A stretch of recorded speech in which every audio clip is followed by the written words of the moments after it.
Y'all, at this point, Hayley has a ton of planning to do. She's got to think quickly. She's got to stop Bill from falling back into Dani's arms and somehow get his attention on her again. She's also got to come up with another way, a quicker way, to make this poison more effective. And she's got to also juggle in her friend Lynette somehow before she puts two and two together and find out how and why Hayley is still stuck in Fairmont Crest with one of the richest men in the clubhouse. This wasn't supposed to drag on like this, and the longer it takes, the more chances there are for things to go wrong, more conversations that Bill have to have, more doctor visits, more time for people to notice that something just ain't right. Hayley can feel the walls closing in on her, so she's got to come up with not one, but maybe 2 to 3 more plans in order for her master plan to work. Now, Madison is telling Bill his test results don't look good, or something to that effect in next week's episode.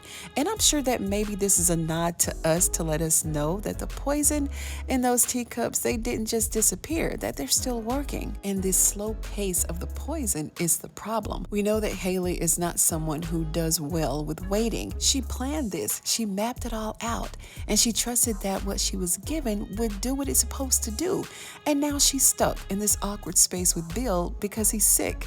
And I don't know, maybe he's at a routine follow-up, and we can see that he's uncomfortable, but he's still alive, still thinking, still reconnecting emotionally with parts of his life that don't include her. So she's got to find a way to sabotage. And while she's waiting on this poison to slowly do its job, something else is happening that she can't ignore. Bill is emotionally drifting, and she can feel herself losing him back to Dani. And not in a dramatic way quite yet, not in a we're getting back together kind of way, but she knows that something is going on with all that support that Bill is showing to Dani and his daughters. It's making her feel a way. So now she has another problem. How does she re-engage Bill without making it obvious that she needs him emotionally invested again? Because she does, and if Bill pulls away from her emotionally, she loses her ability to influence him, every day with that damn tea. He's already pulling back from the tea, and if he loses that, everything she worked towards, it may be thrown out the window. Now, this is the moment where Hayley has to decide what version of herself she's going to play. What lie is she going to tell? What drama can she stir up? And it has to be something intense enough to pull his attention back where she wants it. And as if that's not enough, there's another layer quietly building in the background. Her friend Lynette.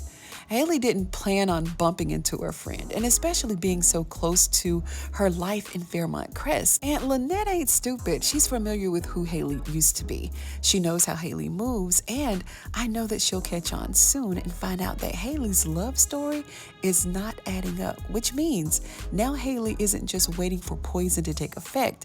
She's also waiting to see if Lynette's suspicion will come to the surface. Lynette has street smarts, and I know that she's noticing things that Hayley isn't paying any attention to.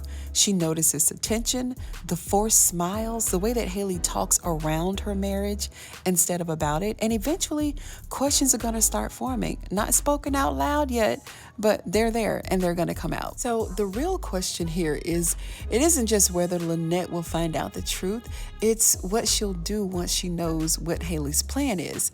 Will she protect Hayley out of loyalty to their friendship, or does she realize exactly how much power she suddenly holds? Now, blackmail doesn't always look like threats. Sometimes it looks like favors.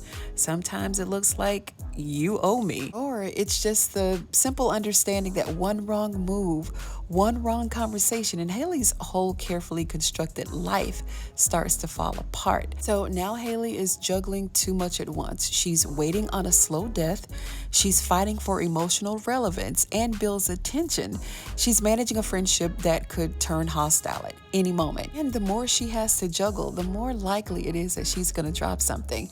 And that's why I'm really curious about her next move, because it has to be something strategic enough to move the story forward, but subtle enough not to blow everything up too soon.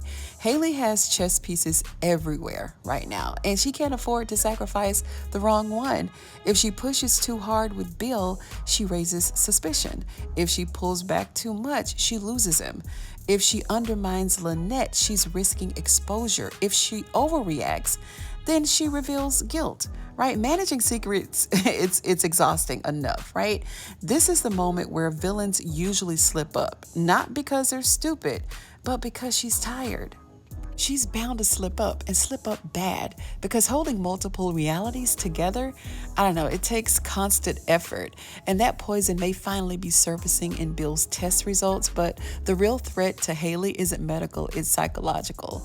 Pressure changes people. It makes them reckless and it makes them rush things that were supposed to let unfold naturally. So whatever Hayley does next has to count, because if it doesn't, this storyline doesn't just stall, it may never go anywhere ever. Will she literally kill Bill and live happily ever after in Turks and Caicos with Cuz and Lynette in tow?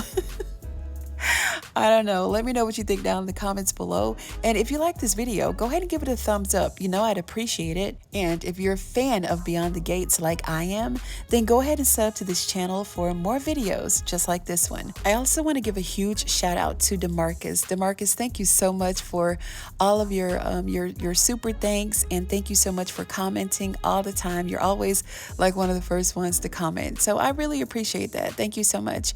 I'm going to see you guys on the next one. Thanks for tuning in. Bye-bye.